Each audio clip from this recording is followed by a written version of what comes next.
Welcome back to the new SEC podcast. I'm Hunter Ziesman. I'm here with Randall Adet Jr., and we're talking probably the biggest game of the week, Auburn at Oklahoma, number 22 versus number 11. Both teams are kind of on a surge right now. Both are looking at the SEC thinking that they can win it. They've got something going. Both sides pretty good on offense. I want to see what happens in this game. It's hard to tell just looking at these two teams who's got it, but what are we thinking, Randall? Look, I'm thinking this is going to be a great game. I'm thinking if you're an Oklahoma fan, this has been probably the most fun 3 weeks you've had in quite some time. You got a quarterback at the top of the Heisman stacks. You got a guy who's seventh in the nation right now in passing yards, John Mateer, and you got your former quarterback coming down to Norman, Oklahoma, and you kind of know how he plays, because he played for your team last year. So I would be feeling really good about this game if I'm an Oklahoma fan. Yeah, and Auburn's offense is going to do what they know how to do right now, and that's run the ball super effectively and efficiently. And if you were an Oklahoma fan and you saw Jackson Arnold in Norman last year and on the road, you know he's a good runner. You know that's something he could bring to a team. Even with the multiple wide receiver injuries, he was a constant in that regard. Now Auburn's figured out a way to channel a lot of that. Oklahoma, on the other side, defensively, kind of has the pieces to stop something like that. We've seen how defensively dominant they've been against a team like Michigan, against a team like Temple. I mean, holding Temple to essentially nothing. Really, against Michigan, the same story. So you have a really, really good matchup between an Auburn offense and an Oklahoma defense. Yeah, you got a really good matchup, right? And I think this Oklahoma defense it hasn't been getting as much shine this season, probably because of the competition with Illinois State and Temple. And of course, they played well against Michigan, but this defense is top 5 when it comes to rushing yards allowed in the SEC on the defensive side. Offensively, Auburn's got a really dominant running attack. I mean, Jackson Arnold is doing what he did last year. There's an area of opportunity to see more in the passing game, right? We haven't seen as much from Singleton or as much from Cam Coleman as anticipated. And I think as an Oklahoma fan, not saying I am, but as an Oklahoma person, you're watching these games and you're like, okay, we got the same runner, but we got a top passer now. Yeah. So it definitely changes things. But the formula, as you mentioned, for both these teams has been very run heavy throughout the season. It has been, and it's been with Auburn, there's been a little bit of spreading the wealth. They've been able to do it from both the quarterback position and the running back position, which I think has been really good for them, especially as of late. And they've opened up the passing a little bit against Ball State, but I do think in a game like this, they're going to go back to the running, what they know will work against a big team or what worked against big teams prior.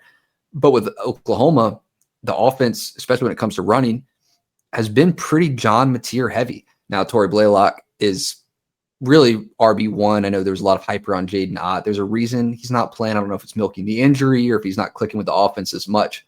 But Mateer has kind of been the full package and full story for them. Most, a lot of the rushing yards coming from him as well. Yeah, I mean, it's both those guys, Blaylock and Mateer, have been the two main rushers. And on the other side for Auburn, I mean, they have the second leading rusher in the SEC in Jeremiah Cobb. Why wouldn't you run with him? He's averaging 6.8 yards a carry, 4 touchdowns in the season. I think everybody in the media has been saying that Oklahoma is going to have to get the running attack more, established, but right now it's been working for them. And so when you think about this game and keys for Auburn to win this game and have a shot to win, what would you say they are? I'm not sure that continuing to just be a super run heavy team is going to be effective in this game. I think they're underutilizing a really good receiver room. We've talked about how good the receivers are with Eric Singleton, with Cam Coleman. There's guys to throw the ball to. We saw it last week, like I said, against Ball State. They're going to have to throw in this game, but they're going to have to make the right reads. Oklahoma, very confusing defense, very tough for quarterbacks to read, especially when you don't have a whole lot of passing reps coming into the game. So if I'm looking at keys for Auburn, I'm looking mostly at offense and being able to be more of a dual threat offensive team. Same for Oklahoma, but I want to see that from Auburn in this game. Yeah, I think when I'm looking at this game for Auburn, I think the comparative litmus test is that Baylor game. And, Sawyer Robinson's second in the nation right now in passing yards. you're facing a similar passer. So I want to see this defense step up and be able to make more third down stops and be able to stop the passing attack, not get carved up as much as they were against Baylor. They were still able to come out and win that game against Baylor, right? But this is a different ball game. And so I would say the key for this game is for them to be able to stop the passing attack when they're facing a prolific quarterback like John Mateer. Yeah. And then on the flip side, looking at Oklahoma, what they need to do, you lose Mason Thomas for the first half of this game. That's a pretty critical loss. Now, you do have a lot of guys who can step into that role and have been good pass rushers up to this point on the season. You can stop the run at Oklahoma really, really well. Like you mentioned, I mean, they're one of the best teams right now as far as rushing yards allowed. If you take away the one Justice Haynes run, I mean, that was 25% of the rushing yards against Oklahoma on the season. They've only allowed 2.4 yards per carry aside from that. So I don't see Auburn being able to run as much as they have been able to. I think Oklahoma can stop that, and I think you commit to that. I think if you go into this game and you know that that's what Auburn's going to do, and you put a halt on that and they beat you through the air, so be it. But at least you've taken away their number one weapon. So that's what I see Oklahoma's main thing being right now. Whether they involve more running backs offensively, I think that offense is fine. I think that they know what they're doing. They got linebacker turn tight end, being their number one receiver right now at this point. Yeah, they're doing okay offensively. I'm not too worried about that. Yeah, I think I saw some comments somewhere on a forum saying like, why didn't we have Kanak playing tight end 2-3 years ago, right? I mean, he is a natural at that position. And so with all those keys for Auburn, for Oklahoma, I tell you what, as a fan of good football, I'm so excited for this game. 3:30 p.m. Last week, this time slot gave us the best game of the week in the SEC with Georgia and Tennessee, and I think this could be the best game of the week as well. So, what's our final predictions with Jackson Arnold making his return to his old school and Oklahoma looking to plunge into the top 10 potentially with a win? I like it to be low scoring. I like a low scoring game here. A lot of running, a lot of moving the ball. Good defense from Oklahoma. I got Oklahoma in this one, 24-13.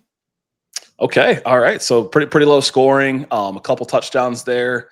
I like Oklahoma to make a statement at home. 30-13. I think this is a Mateer continue to come out party in the conference, and it'll be a defensive battle starting off. And I think that the running game will wear on Auburn and wear on Oklahoma, and then eventually there'll be more scoring in the second half. So I'm going to say 30-13 Oklahoma. Want to know what y'all think here in the comments. Do you think the Tigers take this game? Do you think the Sooners take this game? Drop your predictions below. And as always, I'm Randall Dett Jr. We got Hunter Ziesman. We really appreciate you tuning in. And until next time.